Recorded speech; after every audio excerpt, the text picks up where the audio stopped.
Bonjour, je m'appelle Thibaut, je suis le vigneron du domaine de la Barthe. Le domaine de la Barthe, c'est une exploitation familiale, donc depuis 1550. Toujours la même famille au même endroit, donc je travaille avec mon papa. Et on est en bio sur 65 hectares, donc depuis 2010. J'ai décidé de rentrer dans le groupe défi pour essayer de progresser, essayer de faire mieux, réduire mes intrants, travailler plus efficacement, puis avoir un groupe pour me comparer aussi sur mes pratiques et avancer. Ça me rassure dans mes bons choix et dans mes erreurs. C'est cool d'apprendre, de comparer. Peut-être des fois il peut y avoir des choses qui ont marché chez moi parce que je les ai fait d'une telle façon. Les autres ils ont voulu faire pareil, ça n'a peut-être pas marché ou l'inverse. Mais parce qu'on n'a pas fait au même moment, on n'a pas fait de la même façon exactement. Et voilà. Le but final était le même mais la réalisation n'était pas pareille et ça donne quelque chose de différent. Et on peut comparer et on peut voir.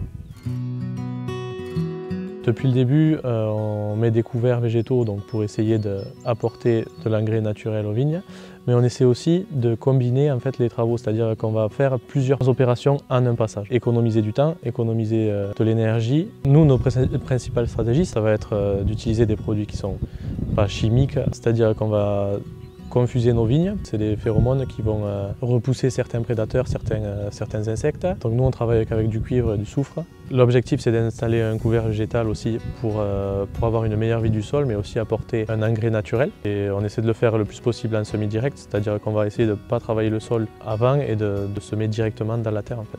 Sur les couverts végétaux en fait, on apprend tout le temps, on essaie tout le temps d'apprendre. On s'est amusé à mettre 9 variétés différentes, puisqu'au début on faisait beaucoup de faverolles et quasiment que des faverolles.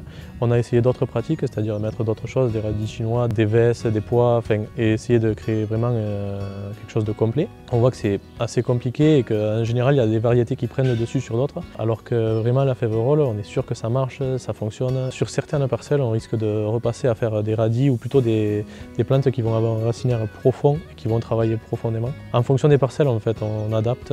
On installe le couvert en novembre, juste après les vendanges, plutôt possible, parce qu'en général il fait bon et on sait qu'il va pleuvoir derrière, donc c'est bien pour la graine. Une fois que c'est fait, on va attendre le mois de mars, avril, ça dépend un peu des saisons, pour faire un premier passage, pour rouler les faverolles ou pour les broyer ou pour les enfouir.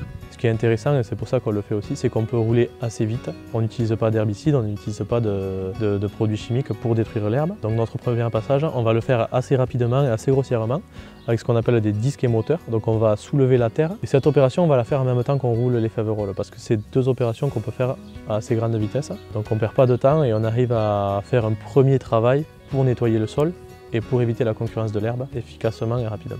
En fait, ce qu'on a vraiment appris, c'est que des fois, on voulait trop avoir un sol parfait de suite et on allait travailler beaucoup trop juste avant une pluie. Pour que ça marche vraiment, on a besoin de travailler le sol en sachant que derrière, il va faire un peu beau et que l'herbe va faner d'elle-même.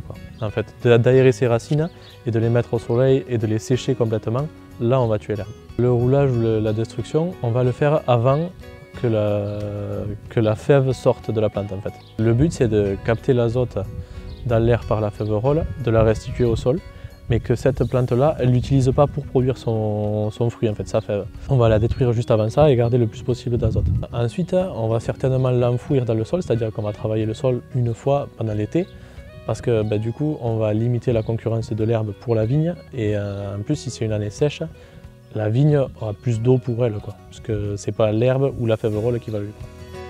Sur notre façon de travailler en bio, ce qui est génial, c'est que chaque année, c'est une leçon. Il n'y a rien qui est su et on ne peut pas se dire qu'on va faire comme l'an dernier. Ça ne marche pas parce que chaque année c'est différent. C'est vraiment observer, voir la météo et chaque année la météo est différente. On le voit, il n'y a pas eu une année où c'est qu'on a fait la même chose, je crois. Donc on peut se dire ça c'était bien, mais vouloir refaire pareil, on sait qu'on n'y arrivera pas parce que c'est vivant et c'est cyclique et ça ne marche pas. Mon papa, moi je suis arrivé en 2011, on est passé en bio en 2010. Il me dit depuis 2010, j'ai l'impression de m'être réinstallé en fait. Et chaque année on apprend et chaque année on bouge.